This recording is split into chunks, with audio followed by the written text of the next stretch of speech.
Bleeding purple and gold. From the heart of Los Angeles, this is the LakersNation.com podcast with your host, Trevor Lane. Welcome to today's show. As always, we are powered by CLNS Media, and today we're brought to you by FanDuel. Go to FanDuel.com/LakersNation to get your daily fantasy sports on, and NatureBox. Go to NatureBox.com/Lakers for some truly delicious snacks. Of course, as always, you can find this show on iTunes, Stitcher, TuneIn, the CLNS Media app, and LakersNation.com. Head over to iTunes. Make sure you rate, review, and subscribe to this show. We definitely appreciate it if you would do that. You can follow me on Twitter at Trevor_Lane. And today, I've brought in Lakers Nation writer Hannah Kulik to talk about a lot of different fan questions. Hannah, thanks for coming on. Thank you for having me. I'm excited. I'm back. These are some pretty good questions. I know we got a lot in, so I'm excited to answer some and really get right into it. Yeah, we decided that since it's the end of August now and we're getting ready for training camp, that we would just blast this out there. We hit the Lakers Nation Facebook page and the Lakers Nation Twitter account, as well as my personal account and Hannah's account. I think, Hannah, you even put it out on Instagram and Snapchat and everything as well, right? And we were taking questions from the fans. Yeah, we got a lot of questions. Yeah, there was a big response, so certainly appreciate everybody who sent in their questions. I guess we might as well just dig right into this one. The first question that I'm going to get to is from someone who actually rated and reviewed our show on iTunes, so we always appreciate that, and they put their question in their review, and this is from @NickSoWell. And Nick asks, how much would you give up to offload Luol Deng? And then the second part of the question was, if they don't get LeBron, who would be the best partner for Paul George? So Hannah, I think the first thing to tackle here would be the Luol Deng part of it. What do you think? What should the Lakers be willing to part with in a trade if a team was just to absorb the salary of Luol Deng?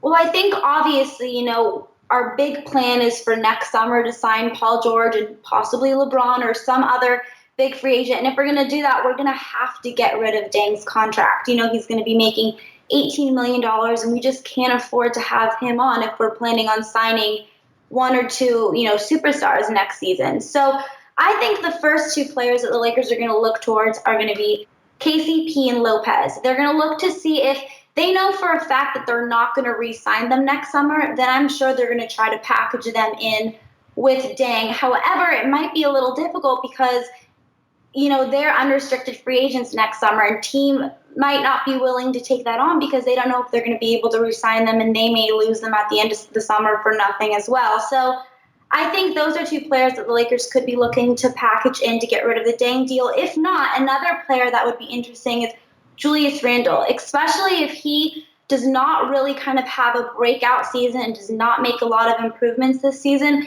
I can definitely see them looking to trade Julius Randle. He's obviously this summer he's going to be in his last year of his rookie contract, and the Lakers are going to have to match any other offer that any team gives, and that's going to be about $15 to $18 million. And again, I just don't think that we're going to have enough cap space to afford it.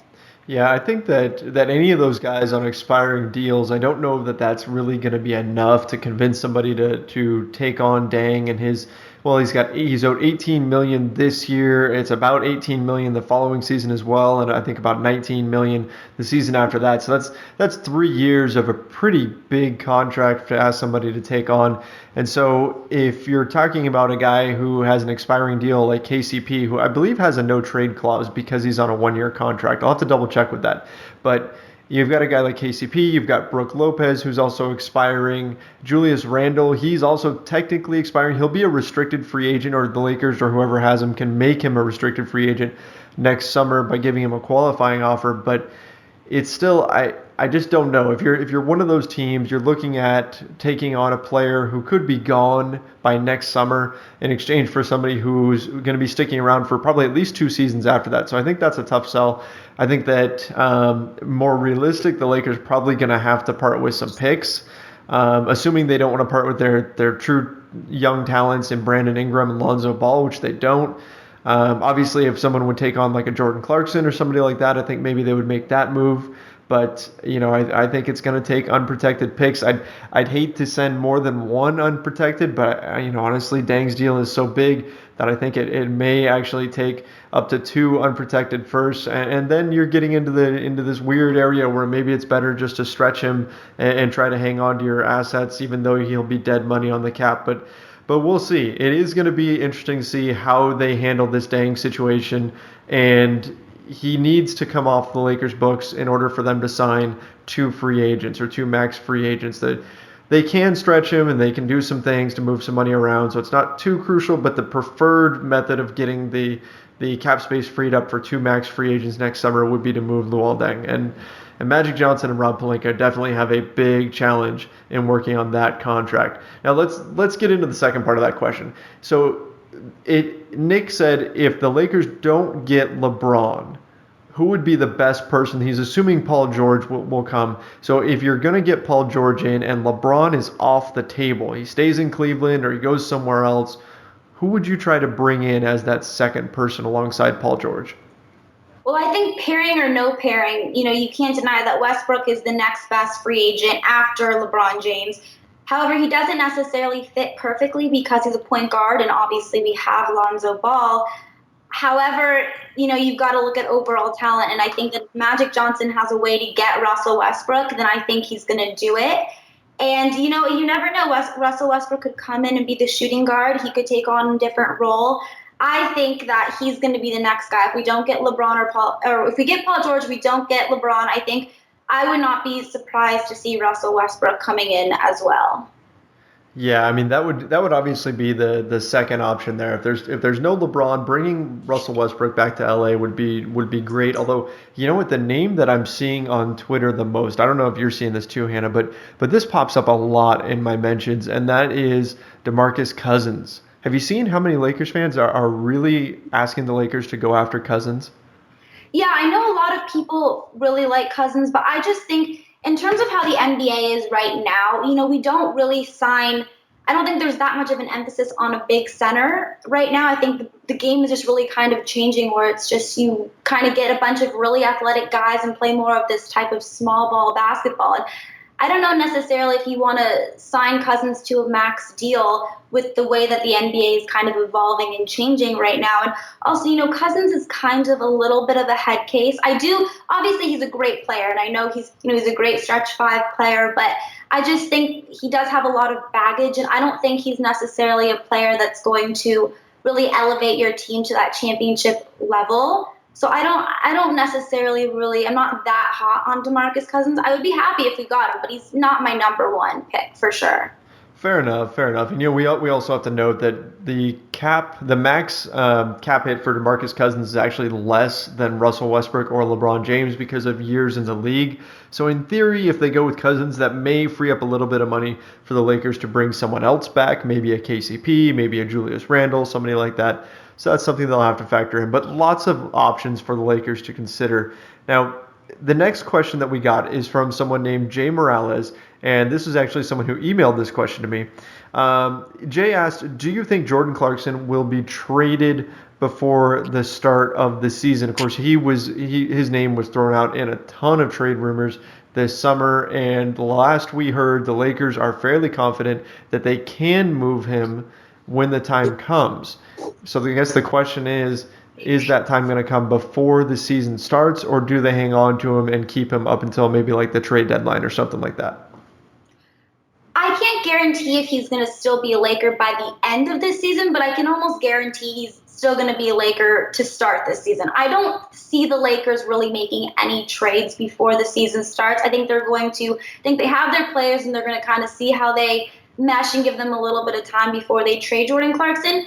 However, that is not saying that he could not be traded at the trade deadline. He makes $12 million. He's another guy that if teams were expressing interest, I'm sure they'd definitely be willing to get rid of him to provide some cap space. But, the Lakers do need a scoring guard, and that is something that Jordan Clarkson provides. I know we have KCP now, but I think that they brought KCP in more for his defense, and I think Jordan Clarkson we need the scoring. And so he's definitely not going to be traded before the start of the season. He could be by the trade deadline, but you just honestly never know. Agreed. And you know what? Magic Johnson made some comments a few weeks ago about how he challenged Jordan Clarkson to get himself into the Sixth Man of the Year race. So obviously Jordan Clarkson isn't going to be part of the starting lineup unless there's some sort of injury or something like that. But he challenged Jordan Clarkson to be the Sixth Man of the Year. And it's almost like taking on a Lou Williams like role from last season. So this is what I think the Lakers are doing here. This is speculation, but I think the Lakers believe that having Jordan Clarkson playing alongside Lonzo Ball or playing in that system where the ball is going to be moving a lot more, it's going to get him more open looks. His stats are going to go up, and I think they believe his value is going to increase as the season goes on. And then they'll look to move him once they get his value up. I mean, they're ideally going to be looking to take back either expiring contracts or just picks and just make this a straight dump of his salary. So it'll be kind of similar to like when they moved Lou Williams last season, where they got the 28th pick in the draft for Lou Williams. And I think I could see the Lakers trying to do something like that, hoping to get like maybe a late first if Clarkson can increase his value by playing really well this season. So I agree with you, Hannah. I don't think he's going to get moved before the start of the season, but I think sometime between the opening of the season and the trade deadline, I think we'll see him in a different uniform. I think that will happen, but it's going to take some time. So, Hannah, before we jump into the next question, I got to ask, do you happen to play any fantasy sports? You know what? I don't. I played fantasy football once, but my team kind of like gave up halfway through. We did very well, though, when we first started. So you had a great team for like the first week, or the second week, still good, third week, still good, but then it just kind of fell off after that? Yeah, honestly, the high for me was draft day. That was the most exciting. After that, I was kind of a little bit over it, but draft day was really exciting. We got to draft all the players. Well, let me ask you this then. I mean, wouldn't it be cool, and we didn't discuss this ahead of time, so this is awesome, but wouldn't it be cool if you had something where you just played 1 week at a time, and then you got to go through that whole draft experience again? And so if you drafted a bad team, you can just start over from scratch the very next week? Oh, I would love it. So FanDuel offers just that, and I love fantasy sports. I play fantasy sports. Right now, I am just like on cloud nine because my fantasy baseball team just got into the championship, and I don't know that much about baseball, but I've managed to fake my way through it and actually do pretty well with my fantasy league. But you know what? Nothing is more frustrating than having a fantasy team that is just not good, and then you're stuck with them. Those mistakes that you made on draft day, there's not much you can do to really fix that. Well, we've partnered up with FanDuel, and they offer fantasy football for everyday fans. Okay, so you don't have to be like this crazy expert, this guru in order to play it. They have new contests starting every week, so your season isn't busted if you have a bad draft, because you can just draft again the following week and have a completely different team. So it's really got something for everyone. There's tons of different options out there. It starts at just $1. You pick a contest, pick your team, and then you can follow scores in real time.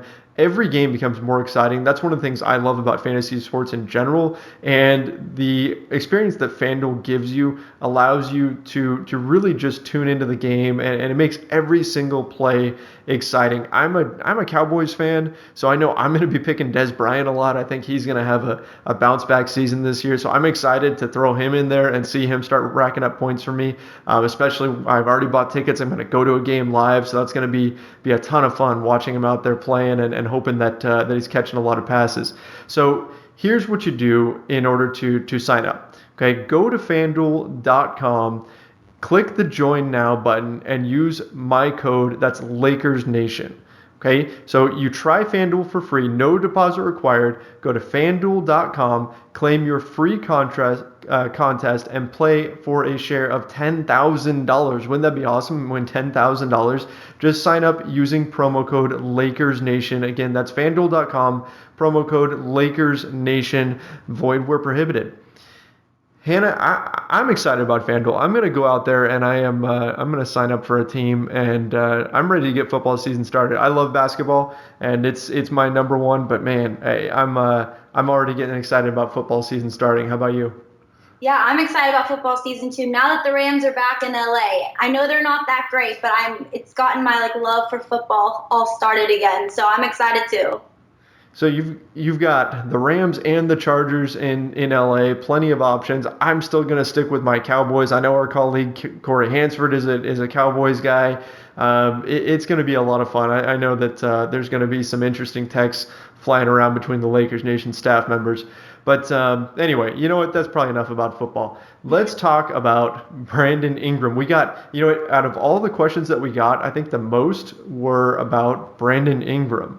And it seems like he's a guy that just kind of gets fans. So this is from someone who has a Twitter handle. This is someone who went to our hashtag LNPod and submitted a question. This is at KidCavello24.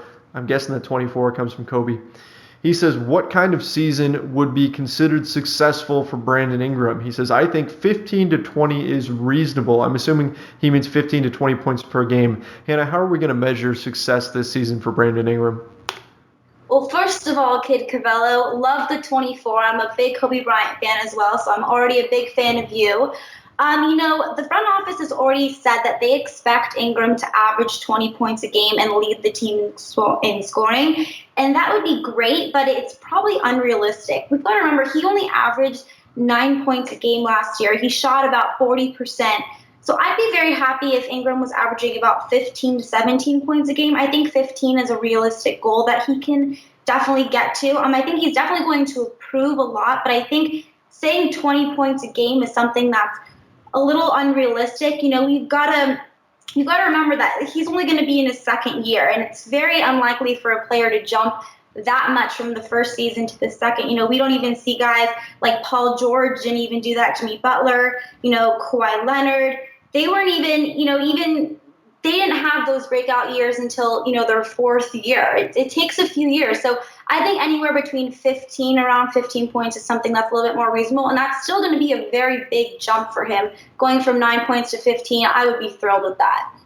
Yeah, I agree with you 100%. In fact, that was the number that I had for this question was 15 points per game. If he can hit that, then I think that's perfect. I think that asking him to get to 20 is a bit much. I mean, the jump from 15 to 20 is really big in the NBA. There's like this imaginary hurdle right there that you got to jump over to be a true 20 point per game scorer. It's not easy to get to that. And just given the players that are going to be around him and everything, I see maybe 15 as being pretty good.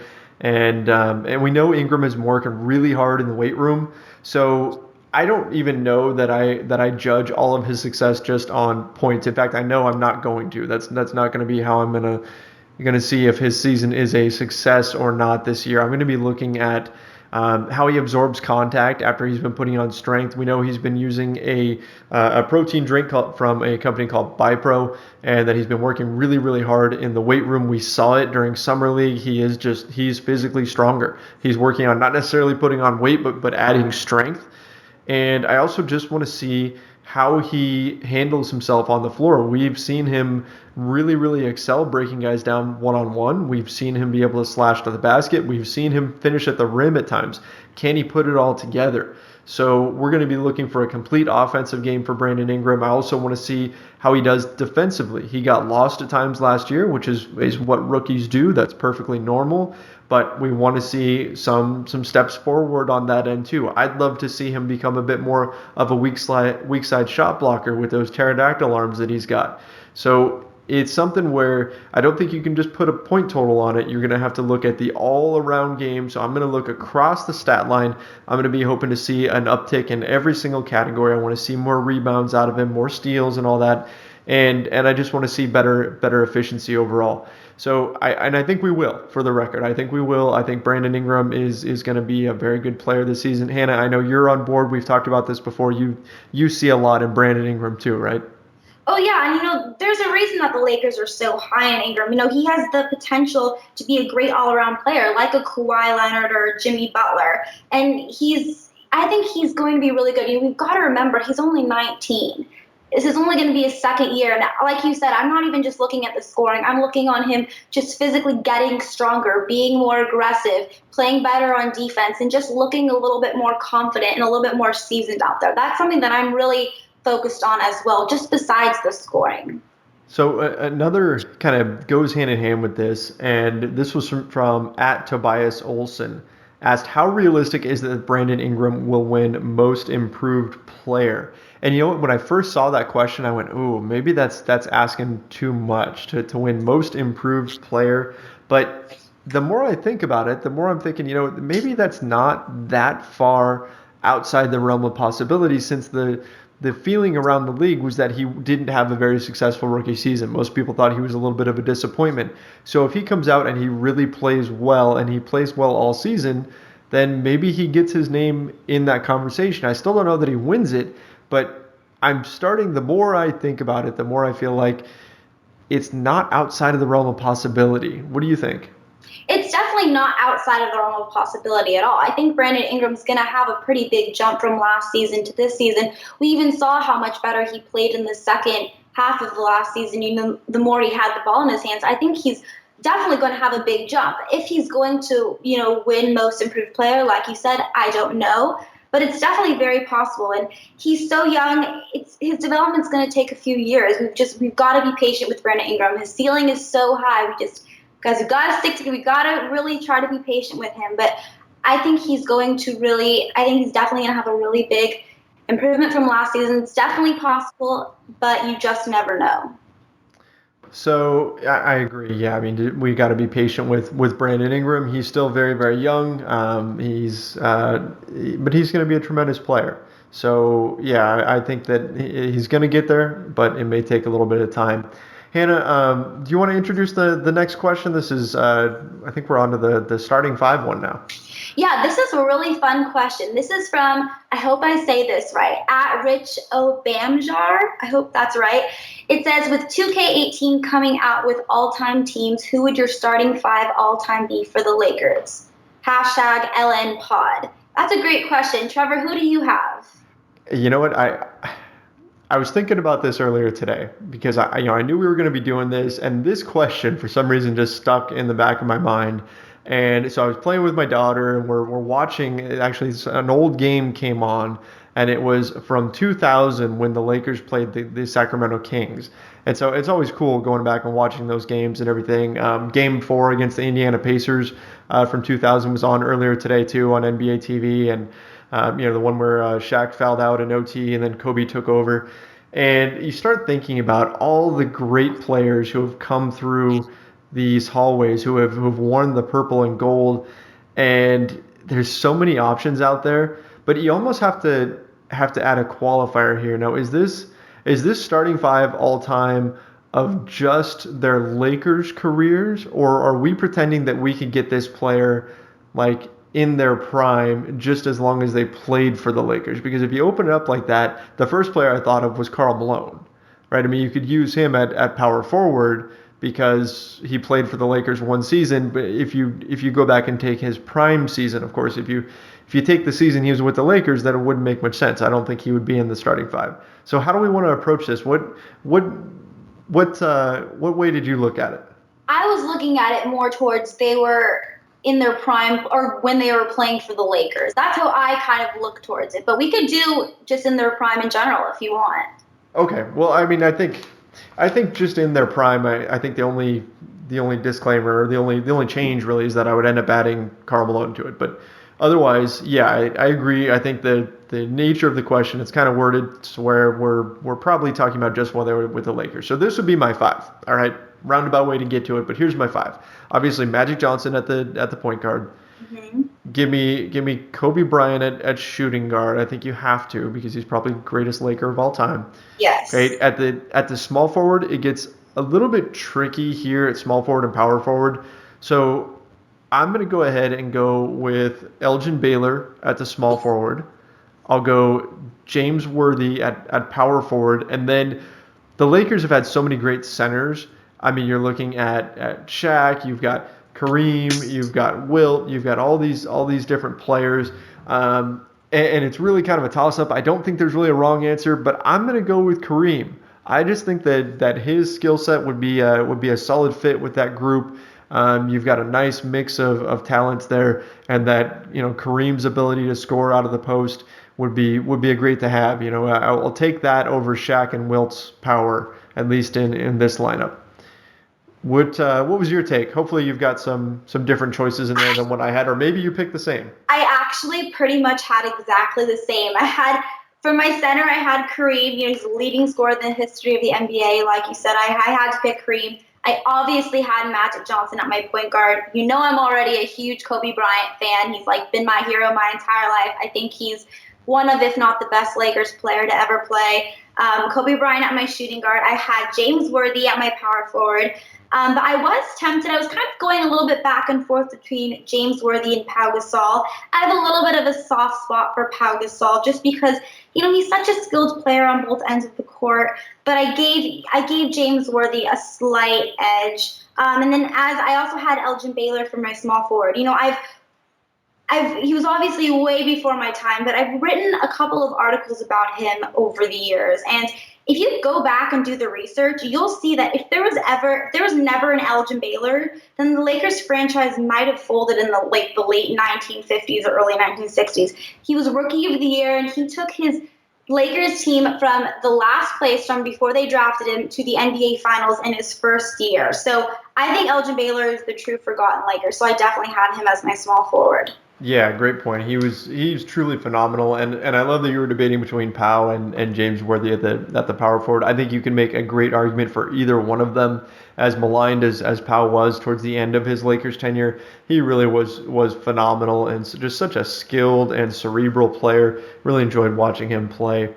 Our next topic is going to be the free agent signings, which we've kind of touched on a little bit, but we'll talk a little bit more about these. Before we get to it, though, I'd like to talk a little bit about snacking. I was just doing this a little bit ago. Hannah, do you like snacking, or do you stick to usually just your typical meals throughout the day? I am constantly snacking. I'm actually known as the snack queen. People always come to me because I have at least 5 different options of snacks always with me, always in my purse. I have protein bars. I have protein chips. I love my snacks. Oh, okay. Well, we have a partner here that is going to change everything for you about snacking. All right. They are phenomenal. I've got them in my pantry right now. It's awesome. It's a company called Nature Box, and Nature Box tries to make it so that you can eat snacks without and still have things be good without having them just be terrible for you. So we want you to up your snack game when you try Nature Box. They have all these exciting options. They actually have over 100 different snacks, just snacks. They've got over 100. They taste good. They're actually better for you. They're made from high quality, very simple ingredients, no artificial colors, no artificial flavors, sweeteners, nothing like that. So you can feel good while you are eating it. Now, my particular favorites, and again, these are quickly being depleted in my pantry right now because I keep eating them. The mini snickerdoodle cookies are absolutely awesome. Those are just fantastic. I can't stop on those. And I find that I'm a little bit surprised because when I first heard of them, my wife suggested that we try these. I didn't think they would be great. Didn't think they were going to be my cup of tea per se. And these are the sesame sticks. The sesame sticks are actually awesome. They're really good. They're one of my favorites now, and I didn't think that they would be something that I would like. And it turns out that I really, really like them. My wife's favorite, she still loves the dark cocoa nom noms, but the crispy coconut bites have actually become her new favorite. She told me that yesterday. She tried them and she went up. This one is now at the top of my list. We've got all these different snacks because it's so cool. Nature Box just sends you a box of all of these different snacks that you can try. You just go to naturebox.com, you choose the snacks that you want, and NatureBox just delivers them to your door, right to your doorstep. You get all these incredible snacks that you can't find at the grocery store or anywhere else. They're all fantastic. And the best thing is there's no risk. If you try a snack you don't like, you don't have to eat it. NatureBox will actually replace it for free. So there's zero risk there. It's not like you're going to buy a snack and get stuck with it. And right now, they've actually given a special offer for Lakers Nation podcast listeners. They're offering 3 free snacks with your first order. And in order to get that, you just go to naturebox.com/Lakers. Okay, so that's naturebox.com/Lakers, and you actually get 3 free snacks with your first order. It's a great deal. highly recommend it. They are one of my favorites, and I enjoy their snacks thoroughly. Again, naturebox.com/Lakers. All right, Hannah, let's talk a little bit about signings. I've got the next question we had coming in from obviously a huge Lakers fan from @Black24Mamba8.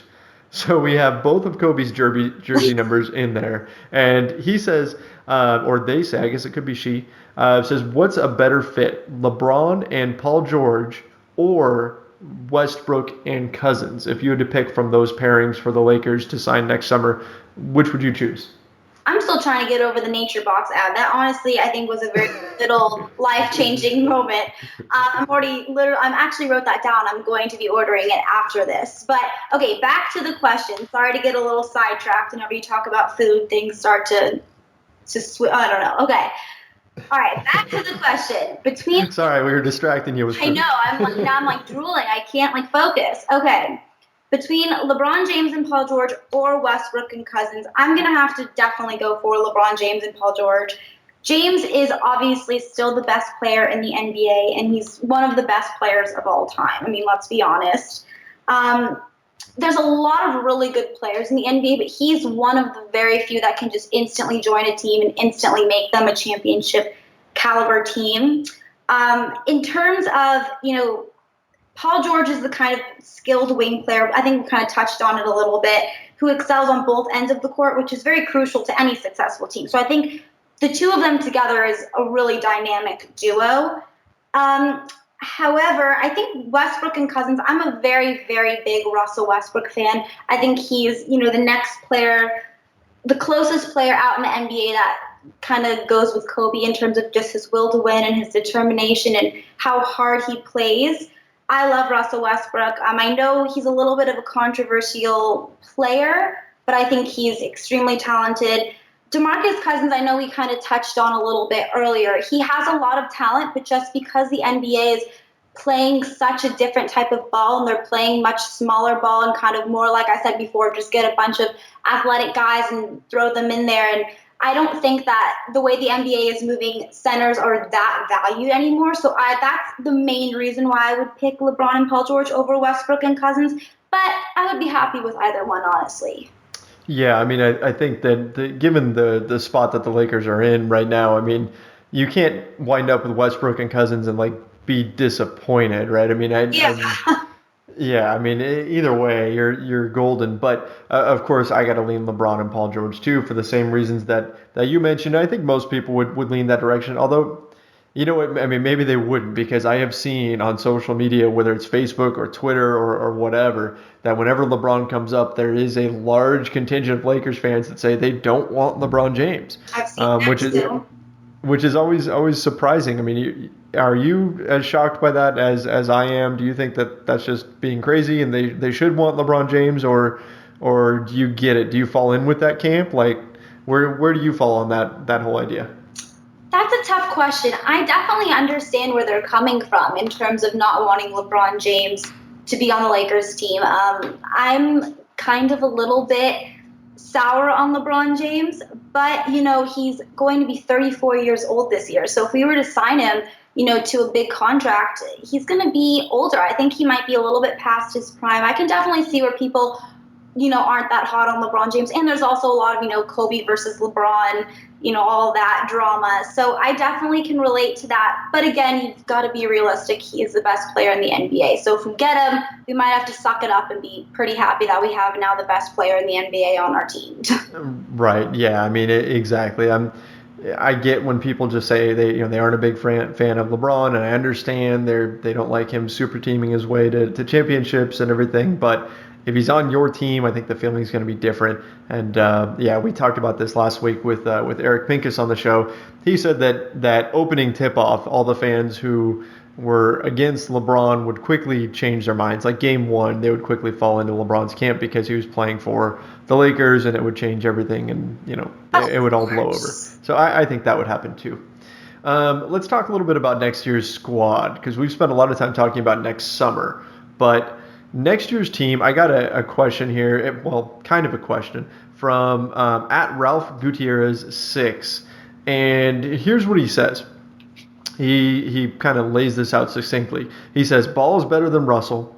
Okay, KCP is better than Swaggy P. Brook Lopez better than Mozgov.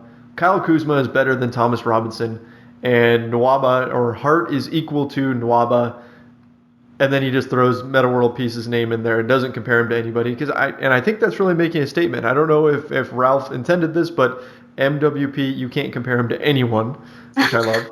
And he says, do you agree? And I think the gist of it is basically this, that this year's Lakers team is better than last year's. And of course, we don't know that for sure, but on paper, this year's Lakers team is better than last year's. Do you agree with that statement, Hannah? I definitely agree with this statement. That's funny. MWP's in a league of his own. No one can compete with him. I definitely agree. I think I agreed with him for most of these, actually for all of these. I think Ball's, obviously, we have never seen him play an NBA game. Obviously, from what we saw in the Summer League, it was super exciting, but he hasn't yet played even a single minute in the NBA. So we can't necessarily 150% jump in there and say he's going to be better than Russell, but let's be honest, it looks like he's going to be at this point.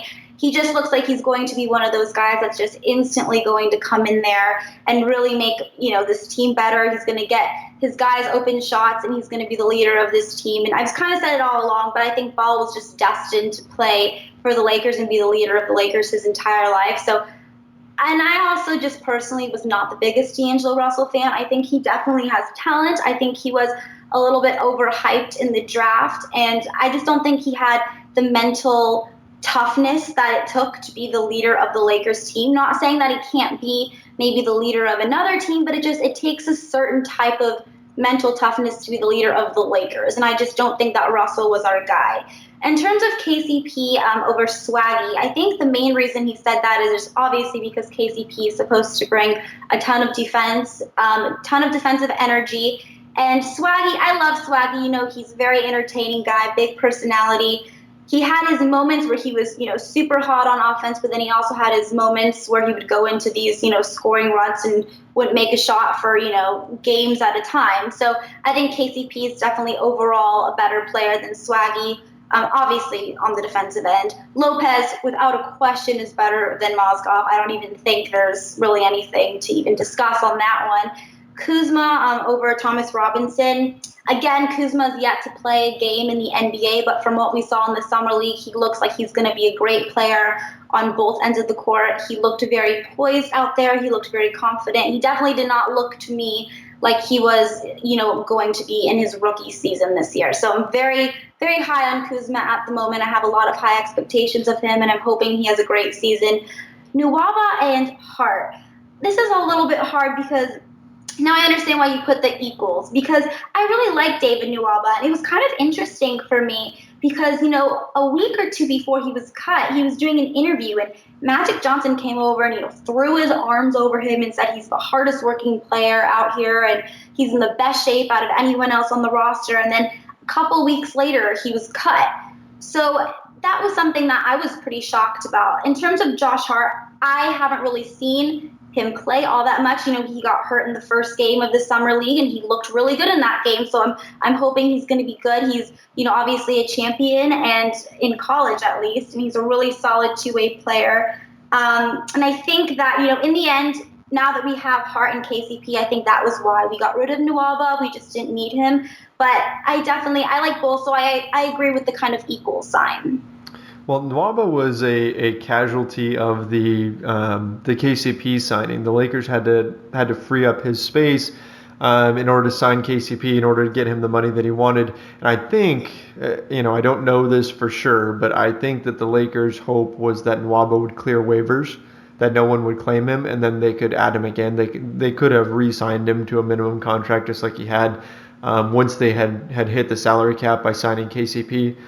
And I think they were hoping that he would go unclaimed, but unfortunately the Chicago Bulls did claim him off of waivers, and so now he's with them. But yeah, hard to argue with any of that. Nwaba is a very good player. I like him a lot. Hart obviously has the shooting ability that Nwaba doesn't. So, it'll be interesting to see how Hart fits in with the team. But otherwise, across the board, I definitely agree that the Lakers team, at least on paper, is better this year than they were last year. You add in KCP, you add in Brook Lopez. Those are big positives. Brandon Ingram's a year older. Julius Randle has, not only is he a year older, but he's in tremendous shape. He's got everything to play for. He's got a new contract on the line. He just got married. He's got a baby at home. He's got all this motivation behind him. I think we're going to see an incredible campaign out of Julius Randle. I think this year's team is definitely better than last year's team. Of course, they're going to have to prove it on the court, and in the Western Conference, that's not going to be easy. But on paper, I do believe that this year's team is better. Hannah, you want to go to the next one? Pick any of the next few questions, and let's hop to one of them. Okay, let's go to @Darren62690. How much can the Lakers defense improve this season? I thought this was a very important question in my opinion. What do you think? Absolutely, yeah. Their defense was awful last season. It was just so porous. Here's what I hate, Hannah, is when you see other teams on the floor that are excited to run their sets against the Lakers because they know it's going to work. You can just, and I don't even know how to describe it, but you can see it, their body language when they're out there on the floor, that they're excited to run their offense because they know it's going to get them easy baskets. Whereas against some other teams that are better defensively, like the Warriors are a great defensive team, obviously. They know that it's going to be hard, that their first option probably isn't going to be there. Their second option probably isn't going to be there. They may be looking to their third and fourth scoring option when they're trying to run a play. Whereas against the Lakers, that first option was almost always there with an easy look. So going to the question, how much can their defense improve? Obviously it can improve a lot because it was really, really bad. So they can only really get better. That's how bad it was. I don't know that it's going to get that much better though, and I'm usually optimistic. I tend to be more optimistic as a fan, but in this case, just with so many young players tend to struggle in the NBA, and that's especially true on the defensive end. You've got going to have Lonzo Ball out there on the floor, Brandon Ingram, who are almost the same age, even though Lonzo Ball came out this year and Brandon Ingram came out last year. That's how young Brandon Ingram was last year. He's basically the same age as Lonzo is. And then you're also going to have Julius Randle, who's still in his early 20s. KCP and Brook Lopez will help, definitely. I believe that even though he's not very mobile, and that's going to create some issues, Brook Lopez is a better rim protector than Timofey Mozgov was. He's got better length. He's just better at timing his blocks and all that kind of stuff. So that's going to help. And of course, KCP is a very, very good perimeter defender. Now, with all these poor defenders around him, like Lonzo and Brandon Ingram, these guys who just haven't quite learned the ropes yet on how to play great defense, that's going to somewhat lessen what KCP can do. But overall, yeah, I think the Lakers will be a better defensive team this year. I think they will still be bad, but I would say that if they are, say, the 25th to maybe 22nd worst defensive team in the league, then that would be a nice step forward as compared to last season where they were bouncing back and forth between 30th and 29th, so dead last and second to last, and I don't recall which one they finished up in. But yeah, that would be to me an improvement where they're still a bad defensive team but a little bit better. So that was my long answer on that. Hannah, do you agree with any of that, or am I crazy and they're going to be a good defensive team next year? I don't think they're going to be an amazing defensive team next year, but I think part why I really like this question is because I think it's one of the main keys to the season. The degree to which the Lakers improve on their defense is really going to go a long way towards kind of determining how much of their record is going to improve. And like you already said, Lopez is a huge improvement over Mozgov. They brought in KCP, who's supposed to be, a huge improvement over any Lakers starter last year. Larry Nance Jr. was, in my opinion, one of the team's best defenders last year. I think Kuzma and Hart have potential to be really good, solid NBA defenders. So I think they're definitely going to make a big jump. I don't think they're going to be, in the top 15 or anything, but I think maybe if they could be 20. They were, I think, 28th overall in defense last year. So if they can get to 20, I think that would be better. If they could be better, I would be thrilled. But I think it's really going to come down to players like Julius Randle and Jordan Clarkson and Zubats and all of our guys just really being able to step up and show that they made some improvements on defense. Because if they can't, I think that their Laker careers might come to an end after this season. You know, they've got to be able to get some defensive stops and just improve on their defense. And if they're not, then, you know, we might be in a little bit of trouble. But I think they're definitely going to improve. Like you said, it's not going to be a humongous jump, but there'll definitely be improvements.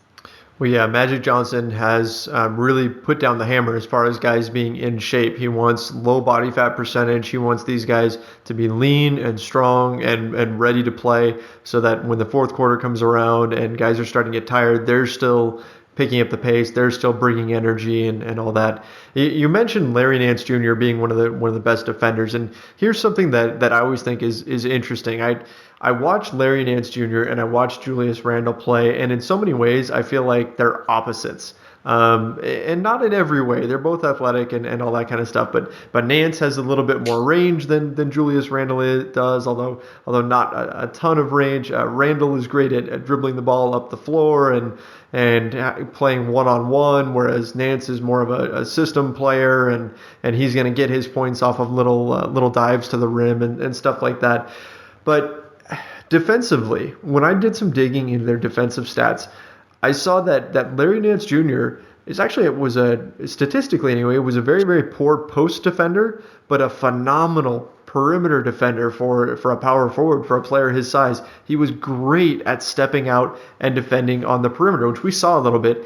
But then I was surprised by how much Julius Randle is the exact inverse. I thought Julius Randle did an okay job on the perimeter. Statistically, he was so poor out there, and he actually did better than most people thought on the interior. He was a decent interior defender. So I think that's something that I'm going to be watching quite a bit this season, is to see, can Nance step up his interior defense to get it up to the level of his perimeter defense, and then can Julius Randle do the opposite? Can he use his foot speed to close out on guards on the perimeter, do a better job out there while still using his bulk and his strength to body guys inside? So that's something that I'm going to definitely be watching. Do you have anything like that you've kind of picked up on, Hannah, like a particular player who you're going to be looking at for their defensive improvements? I actually had Julius Randle as someone that I really wanted to make some big improvements on the defensive end. I think he has the potential to really be a pretty dominant defensive player, but he's going to, like you said, he's going to have to be able to play better perimeter defense.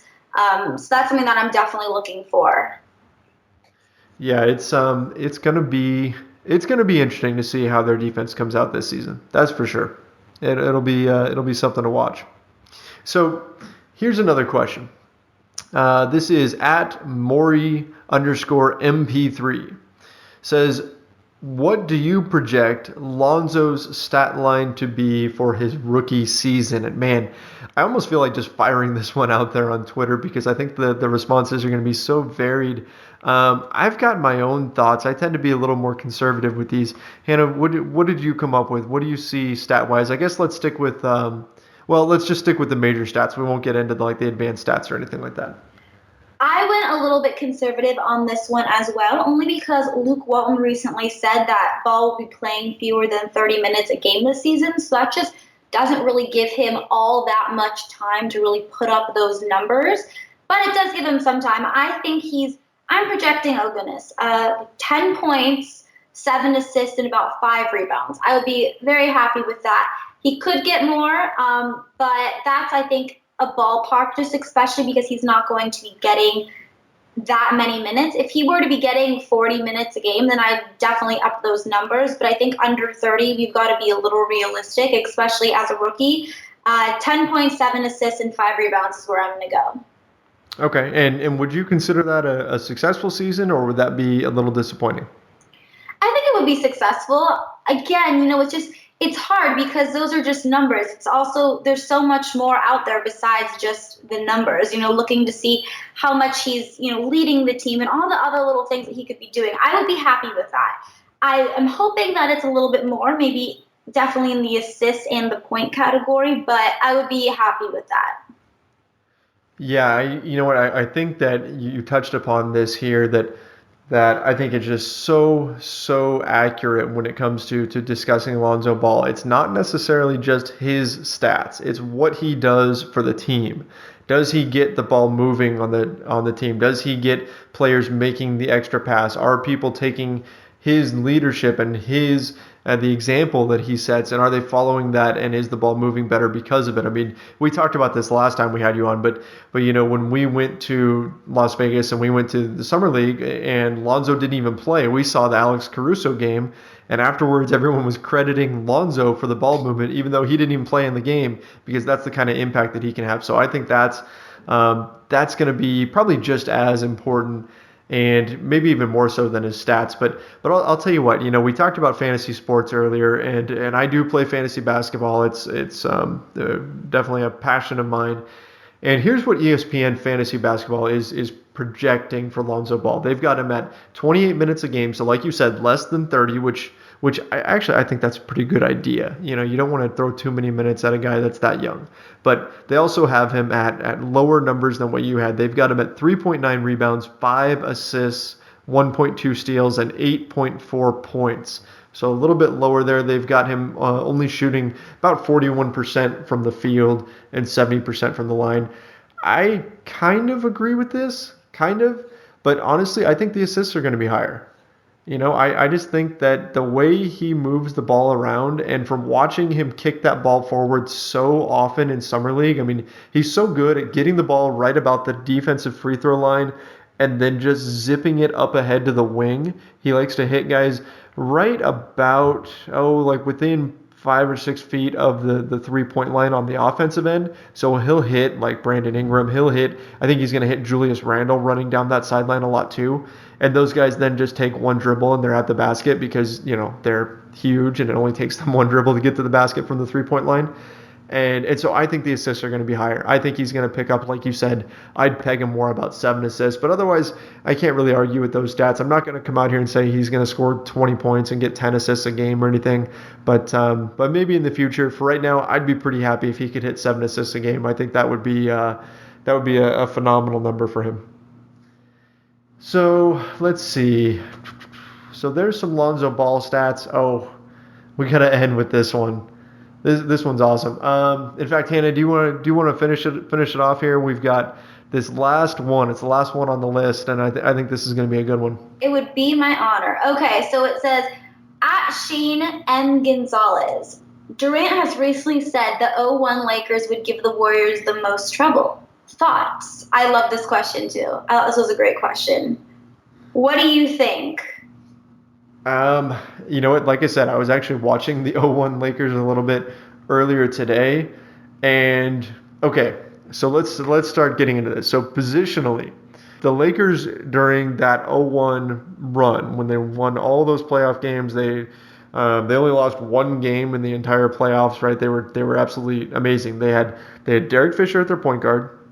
They had Kobe Bryant at the 2. They were running Rick Fox at the 3, Horace Grant at the 4, and that's where I believe we run into some trouble. And then Shaq at the 5. Now Horace Grant at the 4. So technically, you're talking about you're talking about Horace Grant defending Kevin Durant, and I don't see that working out. Obviously KD is impossible to defend, but still, Horace Grant is not the prototypical guy that you'd want to put on Kevin Durant. He doesn't have the foot speed. He's not going to be able to stick with him. Durant's going to blow right by him every single time. And I'm assuming that the Warriors are going with their best lineup here, which has Draymond Green at center, by the way, because otherwise Kevin Durant's a small forward, and then maybe you're putting Rick Fox on him. But so I would remove Horace Grant from that lineup. I would put Robert Horry in. Still not a great defender on KD. Still a tough situation.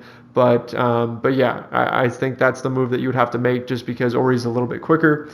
Draymond Green is a great defender, but depending on what rules we're playing under, he's going to get destroyed by Shaq. He's just not big enough to deal with Shaq in the post. I mean, Shaq's going to go up and dunk over him every single time. Derek Fisher is enough of a pest to where maybe he can bug Steph Curry a little bit, but still, Curry's going to obviously get his looks. Kobe Bryant versus Klay Thompson would be tremendous. I think that would be a ton of fun. And then Rick Fox versus, say, let's say assume the Warriors go with Andre Iguodala, would just be like two high-level role players going at each other, which would be a ton of fun as well. So, man, I mean, I wish there was some way to make this really happen. Like, this is why I thought this question was so fun, because these two teams would be a blast to see them play against each other. Hannah, I've rambled on long enough. What do you think on this? Yeah, this would be like the matchup of all time, honestly. This is like dreams come true. 0-1 Lakers versus the Golden State Warriors. I agree with what you're saying, but I think that the Lakers would beat the Warriors just because, like you said, I just don't think they have any answer to Shaq. I mean, Shaq during this time, he was in his prime, man, and he was dominant. I just don't think they have anyone who could even try to stop Shaq. You know, obviously they had Kobe, who was just entering his prime. Like you said, that Kobe-Klay Thompson matchup would be awesome to watch. They had an outstanding supporting cast. They had, you know, like you said already, Robert Horry. They had Ron Harper, Horace Grant, like you mentioned, D. Fish, Rick Fox, Brian Shaw, Devin George. They were all savvy veterans, and, you know, most of whom had won titles already with other teams, and they all had a lot in the tank that season. That was just a great season overall. But I just don't think that the Warriors would have an answer to Shaq. I think that would definitely just give us the edge. Well, I guess here's the question, is that if the Warriors go with, say, their standard starting lineup, then they throw Zaza Pachulia at Shaq. And I mean, let's remember, when Shaq was playing, you had teams who stocking up on guys who didn't have that much skill but were just big, just so they would have players to throw at Shaq. I mean, guys made millions of dollars because Shaquille O'Neal was in the NBA and they were 7 feet tall, right? And so you had to have somebody that you could throw at Shaq. So maybe you toss Zaza Pachulia at him. If they do end up going with their death lineup and they have Draymond Green at center, the flip side, yeah, Shaq's going to destroy him. Shaq will obviously destroy. I mean, Shaq's going to destroy pretty much anybody you put him against. But the flip side of it is, can Shaq chase Draymond Green out to the 3-point line? And I don't think so. And so this is where I kind of wonder if the Warriors might pull away with this, just because they're able to hit the three. They're going to have at least one man open, I believe, on pretty much every offensive possession, because Shaq wouldn't be able to get out to the 3-point line to really defend anybody. Yeah, the inverse is also true. Nobody can really defend Shaq, but the rate that the Golden State Warriors hit threes at, I think those are going to start adding up pretty quick. I mean, it'll be the inside game versus the outside game. And then, of course, you throw in guys like Kobe versus Klay Thompson. My goodness, that would be a heck of a battle. I mean, Klay is a great defender, and then Kobe would be phenomenal. I almost wonder if Kobe would ask to take on Steph Curry at some point. I feel like Kobe would ask to take on both Klay Thompson and Steph Curry at one time if he could. This would be just an unbelievable matchup. I almost kind of wish it was like possible to just like do it. We could just like rewind, but then also fast forward. I don't know. It would be a pretty exciting game. That's all I can say. Yeah, that would be very, very cool to see them go after each other. Gosh, okay, so you think the Lakers would win it? Yes, I think the Lakers would win it. I'm gonna vote here with. You have to say the Lakers. I'm gonna vote with my head here though, and not my heart. I know that Lakers team was incredible, but I'm gonna say Golden State takes it. But here's my qualifier though. Golden State takes it if it's played under the current NBA rules. The way the game is officiated right now and the rules that they have right now, Golden State takes it. I think that if they're playing it under the way the rules were in 2001, then I probably give the Lakers the edge. So that's kind of my qualifier there. But I assume, I'm gonna stick with Golden State for right now. And I think this would be a fun conversation, guys. If any of you out there have your own thoughts on this, head over to iTunes and in our review section, leave a review and talk about what you think would happen here if these two teams played. The 2001 Lakers versus today's Golden State Warriors. And next show, which I believe we're going to have Mark Medina on if our schedules work out. Next show, I'll start off with that, and we'll talk about some of your responses. So again, head to our iTunes page and leave us a review. Obviously, hey, toss us a 5-star rating while you're at it.